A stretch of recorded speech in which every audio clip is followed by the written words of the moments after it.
नमस्कार. चॅनल बी प्रस्तुत आरोग्य मंत्रेमध्ये आपल्या सर्वांचं मनपूर्वक स्वागत. रंगनाथ हॉस्पिटल कोल्हापूर आणि गोकुळ IVF सेंटरचे संचालक डॉक्टर प्रवीण हेंद्रे आपल्यासोबत आहेत. डॉक्टर साहेब नमस्ते. मंडळी, आतापर्यंत आपण बघितलं की गर्भधारणा कशी होते किंवा एखाद्या घरामध्ये मूल जन्माला आल्यानंतर किंवा जन्माला यावं यासाठी कितीतरी प्रयत्न केले जात असतात. मग त्यामध्ये अनेक नैसर्गिक उपाययोजना असतील किंवा आता जे आधुनिक तंत्रज्ञान निर्माण झालेलं आहे किंवा आधुनिक शोध जे लागलेले आहेत, ज्यामध्ये IVF सारखा एक सगळ्यात महत्त्वाचा एक उत्क्रांती करणारा शोध लागलेला आहे. तर त्याचेही फायदे आपण बघितले आणि कितीतरी अशा दाम्पत्यांना की ज्यांना मूल होऊ शकत नाही, अशा दाम्पत्यांना अपत्यप्राप्तीचा आनंद या सगळ्या शास्त्रांनी आपल्याला दिलेला आहे. पण हे सगळं बघत असताना लक्षात येतं की आज मितीला म्हणजे 2025 साली भारताची लोकसंख्या ही जवळपास 140 कोटी इथपर्यंत जाऊन पोचलेली आहे. एका बाजूला ज्यांना अपत्य होत नाहीत तर त्यांच्यासाठी अपत्य प्राप्तीसाठी म्हणून तंत्रज्ञान विकसित झालेलं आहे. पण दुसऱ्या बाजूला ज्यांच्याकडे भरपूर अपत्य आहेत किंवा लोकसंख्या वाढीचा जो विस्फोट आहे, तर त्याला कंट्रोलमध्ये कसं आणायचं याबद्दल एक सामाजिक प्रेशर सगळ्यांच्यावर आहे. भारताला जरी खंडप्राय देश म्हणत असलो तरी सुद्धा या देशामध्ये ज्या काही सोयी सुविधा आहेत तर त्या किती लोकांपर्यंत पोहोचणार आहेत, किती लोकांना त्याचा फायदा होऊ शकतो आणि किती जणांना आपण पुरेसं होऊ शकतो याचा विचार करणंही तितकंच महत्त्वाचं आहे. आणि त्यासाठी बर्थ कंट्रोल असणं हे खूप महत्त्वाचं आहे. साधारण 40-50 वर्षांपूर्वी कुटुंब नियोजनाचा खूप मोठा प्रचार आणि प्रसार झालेला होता की ज्यामध्ये शासकीय पातळीवर, सामाजिक पातळीवर सगळ्या स्तरामधून या सगळ्याचा मोठा प्रचार केलेला होता आणि त्यातून काही फायदे आपल्याला दिसू शकत होते. पण कालांतरानं आपण म्हणतो ना की तसं ह्याला कुठं ना कुठं तरी खीळ बसली आणि आज आपण 140 कोटीपर्यंत जाऊन पोहोचलेलो आहोत. मला वाटतं डॉक्टर की हा एक डॉक्टरकीच्या दृष्टीतनं सुद्धा तुमचं एक उत्तर मला अपेक्षित आहे की काय खरं काय खोटं याबद्दल नेमकं कसं असावं याबद्दलही तुम्ही सांगा. आणि बर्थ कंट्रोल यासाठी शास्त्रानं काही दिलेल्या आहेत का सोयी सुविधा, याबद्दल आज आपण डिस्कस करूया. सगळ्यात महत्त्वाचं म्हणजे काय माहिती आहे का की हा जो उद्रेक झालेला आहे हा कंट्रोल केला असता तर कदाचित म्हणजे आपण इतके पॉप्युलेशन झालं नसतं. पण त्याला वेगवेगळे पैलू आहेत. म्हणजे सामाजिक पैलू आहे, राजकीय पैलू आहे, बऱ्याच गोष्टींमुळे शेवटी तो जो म्हणजे कुटुंब नियोजनचा जो प्रोग्राम होता हा इतक्या सक्सेसफुली आपण म्हणजे राबवू शकलेलं नाही. दुसरी गोष्ट म्हणजे कसं आहे माहिती आहे की आपल्याकडं म्हणजे पारंपरिक दृष्टिकोनातून मूल म्हणजे माझी संपत्ती आहे असा जो एक म्हणजे कन्सेप्ट आहे. आता तुम्ही जर ह्याच्यात बघितलं काय म्हणतात युरोपियन कंट्रीजमध्ये काय काय ठिकाणी किंवा इव्हन जपानमध्ये त्या ग्रोथ रेट जो आहे हा मायनसमध्ये गेलेला आहे. बरोबर. तिथं म्हणजे नवीन बाळ जन्माला घाला, अपत्य जन्माला घाला यासाठी शासकीय पातळीवर प्रयत्न केले जातात. स्पेन आणि जर्मन अगदी अगदी म्हणजे तुम्हाला वेगळा भत्ता दिला जातो. इव्हन तुम्हाला म्हणजे समजा प्रेग्नन्सी होण्यासाठी म्हणजे तुम्हाला सुट्टी दिली जाते. होय होय. म्हणजे ह्या सगळ्या अशा म्हणजे आपल्याकडची म्हणजे वेगळी समस्या, आपल्याकडची वेगळी, तिकडची परिस्थिती वेगळी. पण तरीसुद्धा म्हणजे थोडक्यात काय माहिती आहे का की मी सायंटिफिकदृष्ट्या आपला जर काय याबद्दल विचार करायचा झाला तर कुटुंब नियोजन जे आहे तर याचे वेगवेगळे मेथड्स आहेत. आणि वेगवेगळे मेथड्स असे आहेत की प्रत्येक म्हणजे कपलला म्हणजे हे म्हणजे बर्थ कंट्रोल आपल्याला आपल्या ताब्यात ठेवता येणं शक्य आहे. म्हणजे आता याचे 2 मेथड आहेत. एक म्हणजे रिव्हर्सिबल मेथड आणि एक म्हणजे परमनंट मेथड. तर परमनंट मेथड जो आहे ह्याला स्टरलायझेशनचं म्हणजे ऑपरेशन आपण म्हणू शकतो. ते मेल स्टरलायझेशन पण आहे आणि फिमेल स्टरलायझेशन पण आहे. सगळ्यात सांगायचं झालं तर मेल स्टरलायझेशन जे आहे हे सगळ्यात जास्ती म्हणजे सक्सेस रेट आहे त्याचा. आणि बर्थ कंट्रोलच्या मापदंड कुठला आहे तर सक्सेस किती आहे, दुसरी गोष्ट त्याची रिव्हर्सिबिलिटी किती आहे, तिसरी गोष्ट म्हणजे पेन किंवा मॉर्बिडिटी किती कमी आहे, चौथी गोष्ट म्हणजे ते इझिली अवेलेबल असलं पाहिजे. बरोबर. पाचवी गोष्ट म्हणजे त्याच्यामध्ये त्याचं जे शस्त्रक्रिया करणारी माणसं आहेत त्यांनासुद्धा तुम्हाला इझिली ट्रेनिंग देता आलं पाहिजे. अच्छा. आणि त्याच्यामध्ये मॉर्टॅलिटी रेट, मॉर्बिडिटी रेट म्हणजे ते मृत्यूचं प्रमाण किंवा त्यातनं होणारे वेदनेचं प्रमाण. कॉम्प्लिकेशन्सचं प्रमाण हे कमीत कमी असलं पाहिजे. तर त्यामध्ये सक्सेस रेटमध्ये जर तुम्ही म्हणाल तर वॅसेक्टॉमी म्हणजे पुरुषाची जी काय नियोजन शस्त्रक्रिया आहे ह्याचा सगळ्यात म्हणजे कमी फेल्युअर रेट आहे. बर. सक्सेस रेट सर्वात जास्त त्याचा आहे. हां, म्हणजे फेल्युअर रेट कमी आहे याचा अर्थ सक्सेस रेट सक्सेस जास्त रेट आहे. जास्त आहे. त्याच्यापेक्षा म्हणजे पुढचं जे आहे ते स्त्रियांचं स्टरलायझेशन. तर स्त्रियांच्या स्टरलायझेशनच्या पद्धतीसुद्धा एक म्हणजे टाक्याची शस्त्रक्रिया आहे आणि दुसरी म्हणजे बिन टाकायची ट्युबॅक्टॉमीची शस्त्रक्रिया आहे. तर टाक्याची शस्त्रक्रिया जी आहे ही बऱ्याच वेळेस गर्भधारणा जेव्हा होते आणि डिलिव्हरीच्या वेळेस म्हणजे समजा 2 अपत्य झाले, पहिलं सीझर झालं, दुसरं सीझर झालं, त्या सिझरिंगच्या म्हणजे ऑपरेशन बरोबर सुद्धा केली जाते. पण त्यातले कॉम्प्लिकेशन्स काही होत असल्यामुळं काही शासकीय म्हणजे नियमांमुळं काही वेळेस ते करता येत नाही. पण 2 सिझेरियन सेक्शन झालं असेल आणि तिसरं सिझेरियन जर होत असेल तर त्यामध्ये मात्र पुढचं सिझेरियन करत असताना त्या स्त्रीचा जीव धोक्यात येऊ शकतो. म्हणून त्यावेळेस मात्र 100% सिझेरियनच्या वेळेस ट्युबॅक्टॉमीचं ऑपरेशन हे करावंच लागतं. कारण त्यासाठी तुम्ही थांबू शकत नाही. कारण त्या पेशंटचा जीव तुम्ही ते चौथ्या सीझरसाठी, कारण 3 सीझर झाल्यावर चौथं सीझरच होतं.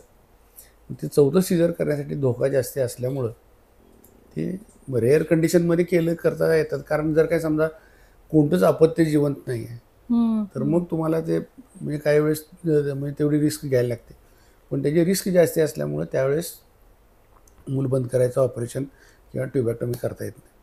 दुसरी टेक्निक म्हणजे नॉर्मल डिलिव्हरी झाली आहे 4थ्या-5व्या दिवशी जोपर्यंत गर्भाशय म्हणजे पोटात म्हणजे उदरपोकळीत न जाता वरच्यावर आहे तेव्हा तुम्हाला मिनी लॅब स्टरलायझेशन किंवा प्युरपेरल स्टरलायझेशन करता येतं. त्यानंतर म्हणजे हे टाक्याच्या ऑपरेशनची मी तुम्हाला हे सांगतो. आणि त्यानंतर इंटरव्हल स्टरलायझेशन एक असतं की म्हणजे डिलिव्हरी झाली, सगळं झालं, मासिक पाळी यायला लागली आहे, मूल पण थोडंसं मोठं झालं आहे आणि आयडियली जेव्हा तुमचं पहिलं मूल 5 वर्षाचं होतं त्यावेळेस तुम्ही ट्युबॅक्टॉमी केली पाहिजे. कारण काय की आपल्याकडं म्हणजे इन्फंट डेथ रेट पण जास्त आहे.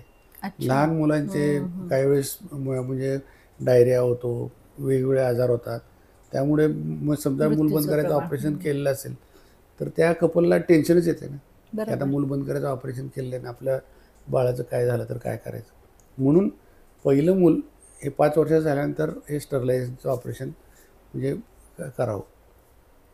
आणि ते स्टरलायझेशनचं ऑपरेशन करतानासुद्धा त्यालाच म्हणजे इंटरव्हल स्टरलायझेशन आम्ही म्हणतो की ते सुद्धा तुम्ही टाक्याचं सुद्धा करू शकता आणि बिन टाक्याचं सुद्धा करू शकता. तर बिन टाक्याचं जे स्टरलायझेशनचं ऑपरेशन आहे त्याचेसुद्धा जवळजवळ वेगवेगळे 50 टेक्निक्स आहेत, वेगवेगळे टेक्निक्स आहेत त्याचे. पण म्हणजे प्रत्येकाने ज्या लोकांनी प्रयोग केलेले आहेत, काही लोकांनी त्याच्यावर यून्स बँड लावला, काहींनी क्लिप्स लावल्या, काही लोकांनी कॉटराईज केलं, त्याचं कॉटरी करून कट केलं, याच्या वेगवेगळ्या टेक्निक्स आहेत. पण सगळ्यात प्रचलित जे आहे ते म्हणजे यून्स बँडची पद्धती. म्हणजे एक सायलेस्टिक टाईट बसणारा बँड असतो. त्याचं साधं आपल्याला म्हणजे नॉर्मल लाईफमधलं जर एक उदाहरण घ्यायचं झालं तर चामखिळी जी असते ना, चामखिळीला पूर्वीच्या काळामध्ये, आता काय कॉटरी वगैरे करून काढतात तो भाग निराळा, पण पूर्वी त्याला घोड्याचा म्हणजे शेपटाचा जो केस असायचा तो बांधला जायचा. तो बांधला की मग त्याचा रक्तपुरवठा बंद व्हायचा. रक्तपुरवठा बंद झाला की चामखिळी झडून जायची. मग तशीच ही थोडीफार अशीच ही पद्धती आहे की ज्याच्यामध्ये त्याचे उपकरण आहे, त्याला बँड ॲप्लिकेटर म्हणतात. तर बँड ॲप्लिकेटर काय करतं की ते ट्यूब जी आहे ती आत ओढून घेतं आणि आत ओढून तो बँड जो आहे तो असा रबर बँडसारखा असतो, तो एक्सपांड झालेला असतो आणि एक्सपांड झालेला जो बँड आहे तो त्या नकलवरती बरोबर असा टाईट बसला जातो. आणि मग तो टाईट बसला की त्याच्या पुढचा जो भाग आहे त्याचा रक्तपुरवठा बंद होतो आणि ते झडून जातं, ते नेक्रोसिस होते आणि तो बँड आहे तो तिथंच राहतो. म्हणजे तो इनर्ट असतो बँड. म्हणजे तो बँड म्हणजे शरीरामध्ये कुठली चिकटा व्हावा किंवा असं काही नाही. कारण हा यून नावाच्या जॅपनीस शास्त्रज्ञानं म्हणजे डॉक्टरने तो शोधून काढला, म्हणून त्याचं नाव युन्स बँड आहे. आणि ही युन्स बँडची जी पद्धती जी आहे ही म्हणजे जवळजवळ सगळीकडे जगभर वापरली जाते. बर. आणि त्याच्या मागं कारण असंच आहे की जेव्हा आपण ह्या गर्भनिरोधक किंवा बर्थ कंट्रोलबद्दल आपण चर्चा करतो तेव्हा त्याच्यामध्ये आयडियल काय आहे असं आपण त्याच्यावर विचार करतो. तर आयडियल म्हणजे आपण समजा आपल्याकडे आयडियल एकच असतं, म्हणजे राम हा आयडियल, एक पाणी एक पत्नी एक वचनी, म्हणजे तो आयडियल. तसं आयडियलचे जे क्रायटेरिया जे आहेत की त्या ऑपरेशनला म्हणजे इझिली करता आलं पाहिजे, मॉर्बिडिटी कमी असली पाहिजे. आणि नंतर जेव्हा तुम्हाला ते परतवायचं असतं ऑपरेशन, म्हणजे त्या नळ्या नळ्या परत जोडायच्या असतात, त्या रिकॅनलायझेशन आम्ही ऑपरेशन म्हणतो, तर त्याचा सक्सेस रेटसुद्धा जास्ती पाहिजे. बरोबर. म्हणजे आयडियली त्याला पेन 0% असलं पाहिजे, सक्सेस 100% असला पाहिजे, नंतर रिव्हर्सेबिलिटी 100% असली पाहिजे. पण हे आयडियल कुठलंच नाही आहे. मग त्यामुळं नियर आयडियल इज म्हणजे लॅप्रोस्कोपिक ट्युबॅक्टमी हा बँड ॲप्लिकेशनचा जो म्हणजे प्रकार आहे हा सगळ्यात म्हणजे नियर आयडियल आहे. मग त्याच्यामध्ये कसं आहे की म्हणजे त्याची लॉस ऑफ ट्यूबसुद्धा कमी असते. दुसरी गोष्ट तो बरोबर मध्यभागी लावलेला असल्यामुळं दोन्ही बाजूचे जे काय ट्यूब्स आहेत ह्या तुम्हाला परत जुळवता येतात. आणि तिसरी गोष्ट म्हणजे त्याचा तो बरोबर जागेवर बसत असल्यामुळं म्हणजे त्याचा 99% सक्सेस रेट आहे. मूल बंद करायच्या ऑपरेशनचा सुद्धा म्हणजे 100% म्हणजे आता मूल बंद करायचं ऑपरेशन झालं म्हणजे आपण 100% आपल्याला गर्भधारणा होणार नाही ही जर समजूत असेल तर ही पूर्ण चुकीची समजूत आहे. कारण निसर्गाचा नियम काय आहे की समजा एक साधी गोष्ट सांगतो तुम्हाला, आपल्या हातावर जखम झाली, त्या जखमेला तुम्ही शास्त्रोक्त पद्धतीने टाके घातले, 7 दिवसांनी ती बरी होती. तशीच तुम्ही सोडून दिली तर ती काय जखम बरी व्हायची काय राहत नाही. 1.5 महिन्यानं होईल, महिन्यानं होईल, पण ती जखम बरी होते. तसं निसर्गाचा नियम काय आहे की समजा आम्ही आता ती ट्यूब आहे ही त्याच्यावर बँड लावून त्याचं नेक्रोसिस केलं तर ती जोडणे हीच निसर्गाचा नियम आहे. आणि निसर्गाच्या विरुद्ध आम्ही जाऊन ती म्हणजे कट केलेली आहे. तर निसर्ग या लॅप्रोस्कोपिक ट्युबॅक्टमीच्या पद्धतीमध्ये 99 वेळा सक्सेसफुल होत नाही. म्हणजे ट्युबॅक्टमी 99% म्हणजे 100 99 स्त्रियांमध्ये सक्सेसफुल होतं, मूल परत होत नाही. पण 1% मात्र त्याच्यामध्ये फेल्युअर होऊ शकतं. आणि ह्या 1%मध्ये सुद्धा खूप रेअर म्हणजे कसं आहे की एका बाजूला फक्त छोटंसं फिश्युला तयार होतं, म्हणजे त्यातून शुक्राणू जातो आणि स्त्रीबीज तर तयारी होतच असते. कारण मूल बंद करायचं ऑपरेशन केलं म्हणजे काय तुमचे काय म्हणजे गर्भधारणाची क्षमता काय संपत नाही. बरोबर. स्त्रीबीजी निर्मिती होतच राहते, मासिक पाळी येतच राहते. तर त्यावेळेस मात्र ते स्त्रीबीजी निर्मिती झालेली असते तर तो शुक्राणू बरोबर तिकडून त्या गर्भनलिकेत जाऊन त्या गर्भनलिकेमध्ये गर्भधारणा करून एक्टोपिक प्रेग्नन्सी म्हणजे गर्भनलिकेतील म्हणजे गर्भधारणा सुद्धा, पण इट इज व्हेरी रेअर. तर त्यामुळं आयडियल नियर आयडियल जर कॉन्ट्रासेप्शन कुठलं असेल म्हणजे बर्थ कंट्रोलची टेक्नॉलॉजी जर असेल कुठली परमनंट टेक्नॉलॉजी तर इट इज लॅप्रोस्कोपिक ट्युबॅक्टमी मेथड. आणि आता आपण याच्यानंतर जे काय चर्चा करणार आहोत त्या म्हणजे टेम्पररी मेथड्स आहेत की ज्या म्हणजे थोड्या कालावधीपुरत्या म्हणजे पाहिजे असतात.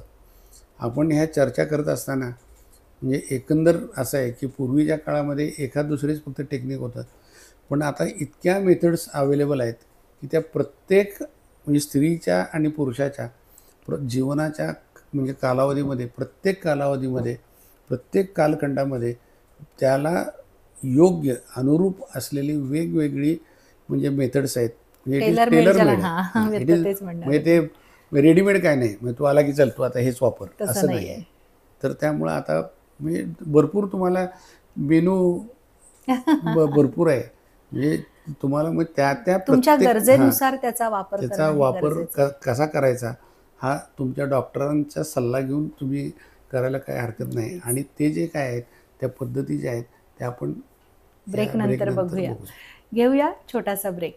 आरोग्य संवर्धन आणि विविध आजारांविषयी जनजागृती करणारा चॅनल बी चा कार्यक्रम आरोग्य मंत्र आजाराची लक्षणं, खबरदारी आणि उपचार पद्धती याबद्दल माहिती मिळेल तज्ज्ञ आणि अनुभवी डॉक्टरांकडून. आरोग्य मंत्रमध्ये पहा रंगनाथ हॉस्पिटलचे स्त्रीरोग तज्ज्ञ डॉक्टर प्रवीण हेंद्रे यांना. या कार्यक्रमात आपण त्यांच्याशी IVF म्हणजे काय, संतुलित आहार कसा असला पाहिजे, फॅब्रॉइड म्हणजे काय, 2 सीझर झाले तर रिस्क नेमकी कोणती असते, लहानपणापासून मुलींची वाढ होत असताना त्यांच्या आरोग्याची काळजी कशी घ्यायची या सर्वांविषयी संपूर्ण माहिती. आरोग्य मंत्र दर शनिवार सायंकाळी 7:30 वाजता 532 क्रमांकाच्या B चॅनलवर. ब्रेक नंतर आपल्या सर्वांचं स्वागत आहे चॅनल बी प्रस्तुत आरोग्य मंत्रमध्ये. डॉक्टर, आपण बोलत होतो की गर्भनियोजन करणं जे आहे किंवा गर्भधारणा होऊ नये यासाठी ज्या काही वेगवेगळ्या मेथड्स आहेत, तर त्यामध्ये तुम्ही एक आयडियल मेथड काय आहे तर त्याबद्दल तर सांगितलेलं आहे की कशा पद्धतीनं ती शस्त्रक्रिया केली जाते आणि त्यातून सक्सेस रेट त्याचा चांगला आहे. पण या व्यतिरिक्तही बऱ्याच काही कॉन्ट्रासेप्टिव्ह. नाही, आता ते जे झालं ते परमनंट मेथड झालं. अच्छा. म्हणजे रिव्हर्सिबल, पण रिव्हर्सिबल त्यात सुद्धा म्हणजे त्याला नळ्या परत आपण जोडू शकतो वगैरे, हे सगळं ठीक आहे. आणि इव्हन आता IVF टेक्नॉलॉजी आलेली आहे, बरोबर, ज्यांच्यामध्ये गर्भनलिका ज्या जुळू शकत नाही, कारण त्या ट्युबॅक्टॉमीमध्ये सुद्धा वेगवेगळे टेक्निक्स आहेत. म्हणजे ज्याला आता आपण सांगितलं 1% ना, तर 100% फेल्युअर होऊ नये यासाठी वेगळे टेक्निक आहेत, पण त्याचं रिव्हर्सिबिलिटी कमी आहे. अच्छा. म्हणजे परत नंतर त्यांना म्हणजे फिरसे मुलं पाहिजे असेल तर ते फक्त IVF करायला लागतात. म्हणून जे आहे ना ते बरोबर मध्यभागी केलेले ट्युबॅक्टॉमी ही लॅप्रोस्कोपीद्वारे ही आयडियल आहे. कारण त्याच्यावर मी तुम्हाला सांगतो ना की मी भरपूर फक्त ट्युबॅक्टॉमीवर आपलं बोलता येण्यासारखं आहे, पण मला वाटतं आपण बाकीचे मेथड्स जे आहेत हे बघूया. तर बाकीचे मेथड्स जे आहेत हे म्हणजे आता ज्यांना टेम्पररी मेथड्स आपण असं म्हणूया, तर आता सगळ्यात 100% जे आहे ना ते ॲब्स्टेनन्स. म्हणजे दोघांना एक दुसऱ्यांना बघत बसायचं नवरा बायकोनी. इट इज नॉट प्रॅक्टिकल, ते शक्य नाही आहे. तर म्हणून तुम्हाला सांगतो की म्हणजे त्याच्यामध्ये देर आर डिफरंट म्हणजे मेथड्स. म्हणजे एक म्हणजे नॅचरल मेथड, 2 नैसर्गिक ज्या हे आहेत पद्धती आहेत. त्याच्यामध्ये म्हणजे आपण जेव्हा मासिक पाळीबद्दल चर्चा केली तर त्याच्यामध्ये गर्भधारणेस उपयुक्त असलेला कालावधी प्रत्येक स्त्रीने कसा शोधायचा याच्यावर आपण बोललेलो आहोत. तर त्या व्यतिरिक्त जो कालावधी आहे त्या कालावधीला आपण सेफ पिरियड म्हणतो. आणि मधला पिरियड जो आहे तो फर्टाईल पिरियड आहे. जिथं स्त्रीबीज निर्मिती होते त्यापूर्वीचे 4-5 दिवस आणि नंतरचे 4-5 दिवस असा कालावधी जो आहे तो म्हणजे हा म्हणजे फर्टाईल पिरियड, म्हणजे जेव्हा म्हणजे गर्भधारणेसाठी उपयुक्त कालावधी. आणि उरलेला जो कालावधी आहे तो कालावधी जो आहे हा सेफ पिरियड आहे. इवन मेन्स्ट्रुअल पिरियड दरम्यानसुद्धा हा म्हणजे पण एवढा सेफ पिरियड जरी असला तरी 100% सेफ पिरियड सगळे संपूर्ण आहे असं आपण सांगू शकत नाही, कारण त्याच्यामध्ये सुद्धा फेल्युअर रेट आहे. कारण काय, ओव्ह्युलेशन म्हणजे केव्हा होईल, हे हॉर्मोन्स कधी कमी जास्त होईल सांगता येत नाही. इवन काही रेअर पेशंट्समध्ये त्यांनी म्हणजे असं प्रूव्ह केलेलं आहे की मासिक पाळी दरम्यानसुद्धा स्त्रीबीज निर्मिती झालेली आहे. म्हणजे मासिक पाळी दरम्यान केलेला समागम म्हणजे सुद्धा म्हणजे 100% म्हणजे रेअर आहे. खरं 100% सेफ असतो असा नाही, it is not safe period. म्हणून सेफ पिरियड मेथड जे आहे ह्याला फेल्युअर रेट जास्त असल्यामुळे ते प्रॅक्टिस जास्ती करता येत नाही. मग दुसरा जो एक टेक्निक म्हणजे वापरलं जातं ते म्हणजे कॉयटस इंटरप्टस. म्हणजे कॉयटस इंटरप्टस म्हणजे जेव्हा समागम सुरू असतो त्या कालावधीमध्ये जेव्हा वीर्यसंकलन होतं, तर वीर्यसंकलन हे जनन मार्गामध्ये न करता म्हणजे बाहेर वीर्यसंकलन करणे ह्याला कॉयटस इंटरप्टस म्हणतात. पण या कॉयटस इंटरप्टसमध्ये सुद्धा फेल्युअर जास्ती आहे, कारण कॉयटस जो सुरुवातीचा असतो त्याच्यामधल्या सिक्रिशन्समध्ये सुद्धा जीर्णमार्गामध्ये शुक्रजंतू सुटू शकतात. तर कॉयटस इंटरप्टस आणि हे जे म्हणजे सिक्वेन्शियल टेक्निक आहे की म्हणजे सेफ पिरियड मेथड, याच्यामध्ये जर काय समजा 100 कपल जर काय हे 1000 कपल्स जर त्यांनी जर तो वापर केला तर साधारण नाही 25 1000मध्ये 25 ह्याचं प्रमाणच आहे ते. म्हणून मग दुसरं पुढचं टेक्निक आलं, that is a barrier method. जेव्हा लॅटेक्स म्हणजे चा शोध लागला तेव्हा इट इज इनर्ट मटेरियल, त्याचा शरीरावर दुष्परिणाम होत नाही फक्त रेअरली काही लोकांना लॅटेक्सची ॲलर्जी असते, ती जर सोडली तर लॅटेक्सचे कंडोम्स, ह्या कंडोम्स म्हणजे हे काय म्हणायचं, स्त्रियांसाठी सुद्धा आहे आणि पुरुषांसाठी सुद्धा कंडोम आहे. पण स्त्रियांसाठीचा कंडोम जो आहे तो TDS आहे, त्यामुळे इतका तो पॉप्युलर झाला नाही. पण अच्छा. पुरुषांसाठीचा कंडोम म्हणजे अगदी सर्रास, म्हणजे ज्या HIV-च्या निर्मूलनाच्या चळवळीमुळे हा कंडोम म्हणजे सर्वतोपरी पोचलेला आहे. म्हणजे अगदी जेव्हा HIV कंट्रोल करण्यासाठी म्हणजे लॉरी ड्रायव्हर्स किंवा ह्या सगळ्या किंवा काय म्हणतात त्याला कमर्शियल सेक्स वर्कर्स जे आहेत, यांना मोफत कंडोम म्हणजे वाटले जायचे की जेणेकरून HIVचा प्रसार होऊ नये. कंडोममुळे प्रेग्नन्सी पण झाली नाही पाहिजे आणि सेक्शुअली ट्रान्समिटेड डिसीजेस ह्या ट्रान्समिट नाही झाल्या. अवॉइड करता येते. पण त्याचा बॅरियर मेथडनी त्याचा म्हणजे बराच म्हणजे आपल्या देशात HIV जे आहे कंट्रोल आहे तो त्याच्या अवेअरनेसमुळे खूप चांगला आलेला आहे. पण त्याच्यामध्ये सुद्धा फक्त कंडोम जर वापरला तुम्ही तर त्याला जवळजवळ 4/1000 हे म्हणजे त्याचा हे आहे, काय म्हणतात त्याला, फेल्युअर रेट आहे. मग बॅरियर मेथड संपला की मग त्याच्यानंतर आलं स्पर्मिसायडल्स, म्हणजे शुक्राणूला म्हणजे डेड करण्यासाठी केमिकल्स आली. मग ती जननमार्गावाटे इंटरकोर्सच्या पूर्वी एक अर्धा तास म्हणजे इन्सर्ट करायचे. त्याचा म्हणजे फायदे पण त्याचे चांगले आहेत की ते लुब्रिकेशन पण होते, पण ॲट द सेम टाईम म्हणजे स्पर्म जे काय पडतात ते पण म्हणजे मरून जातात. पण त्याचासुद्धा 4% फेल्युअर रेट आहे.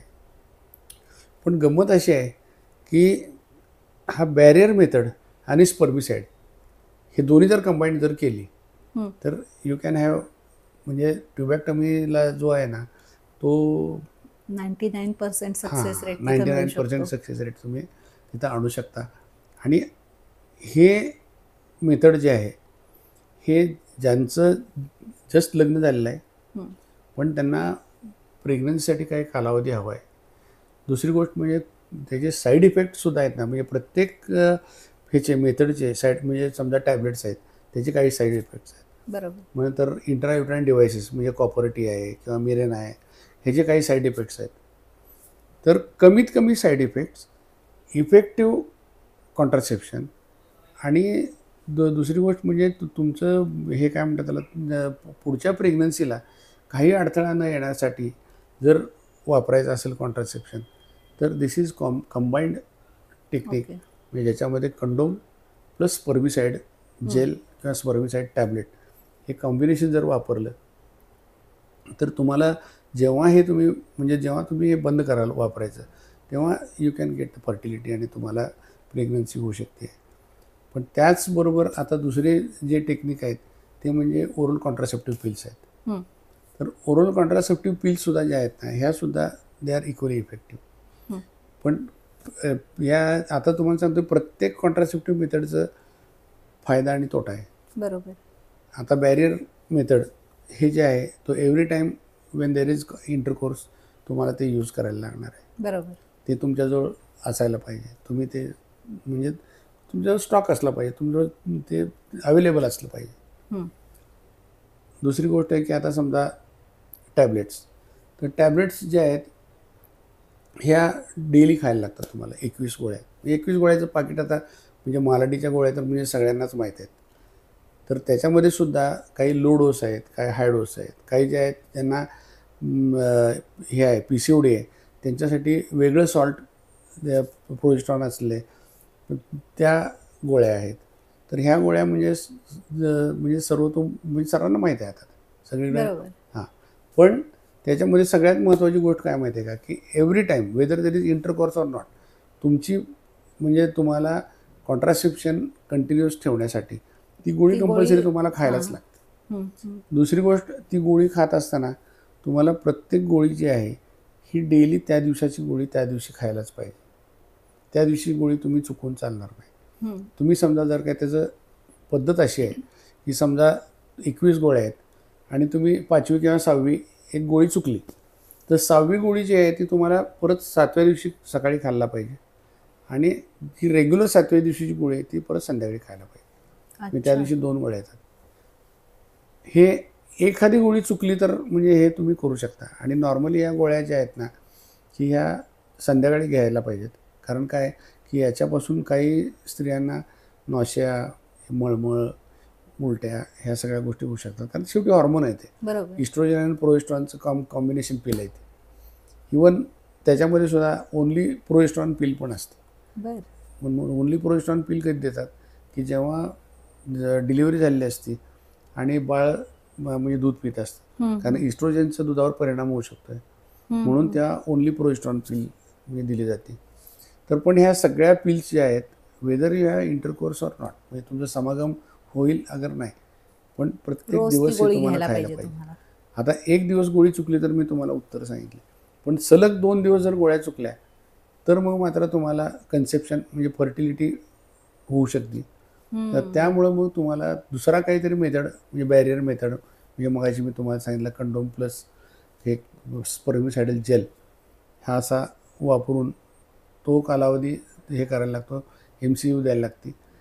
ते पाकीट जे आहे ते बाजूला ठेवायला लागतं आणि मग त्यानंतर दुसरं पाकीट जे आहे ते MC आल्यानंतर परत सुरू करायला लागतं.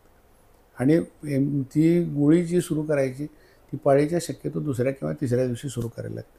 बर. कारण त्याच्यामुळं काय होतं की त्याच्यामुळं जरी गर्भधारण एकतर म्हणजे स्त्रीबीज निर्मिती होत नाही, कारण तुम्ही कंटिन्युअस ते हॉर्मोन्स देत राहता, त्यामुळे स्त्रीबीज निर्मिती होत नाही. आणि झाली तरीसुद्धा त्या गर्भाशयाची जे काय म्हणजे आतलं लायनिंग आहे हे म्हणजे त्या गर्भ तिथे रुजण्यासाठी म्हणजे उपयुक्त राहत नाही. त्यामुळे तो राहिलेला गर्भसुद्धा म्हणजे जळून जातो. झडून जातो. म्हणजे हे असं ह्या म्हणजे टॅबलेट्स आणि बॅरियर मेथड आलं.